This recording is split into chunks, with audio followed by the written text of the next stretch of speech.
செம்மணி விவகாரத்தில் தலையிடப் போவதில்லை. விசாரணைகளுக்கு பூரண ஒத்துழைப்பு. அமைச்சரவை பேச்சாளர் நலிந்த ஜெயதிச அறிவிப்பு. செம்மணியில் 8 எலும்புக்கூடுகள் குவியலாக அடையாளம். சட்டை பொத்தான்கள், காசு, தாயத்து ஆகியவையும் மீட்பு.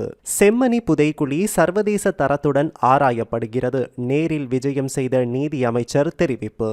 களுவாஞ்சிக்குடி குருக்கள் மடம் புதைக்குழிகள் குறித்து முறைப்பாடளிக்குமாறும் கோரிக்கை.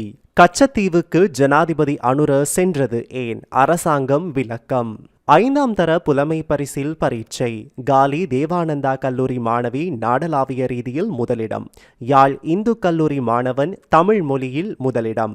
ஜனாதிபதி திசாநாயகவின் கச்சத்தீவு விஜயம். புதுடில்லிக்கும் தமிழ்நாட்டுக்கும் அனுப்பிய சந்தடியற்ற செய்தி.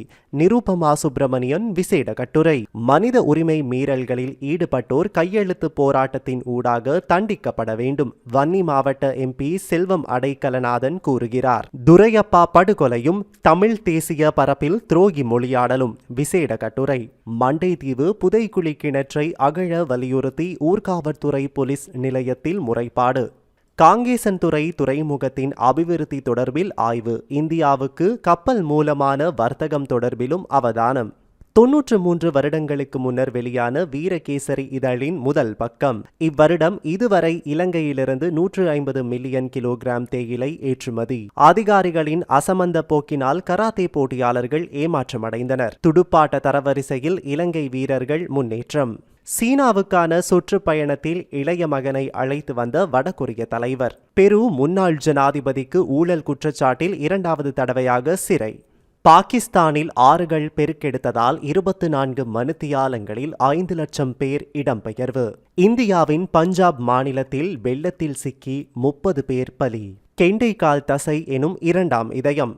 Government will not interfere in the Chemmani mass grave case, cabinet spokesman. China's military display shows it has the might to back up Xi's vision of a new world order. இது தொடர்பில் வெளிவந்துள்ள பல முக்கிய தகவல்களை அறிந்து கொள்ள இன்றைய நாளுக்கான வீரகேசரி நாளிதழின் மின்னிதழை வாசிப்பதுடன் மேலதிகமாக இணைக்கப்பட்ட பக்கங்களில் வெளிவந்துள்ள முக்கிய பல செய்திகளை mypaper.lkயை சப்ஸ்கிரைப் செய்வதன் மூலம் படிக்க முடியும். இது உங்கள் வீரகேசரி, எங்கேயும் எப்பொழுதும்.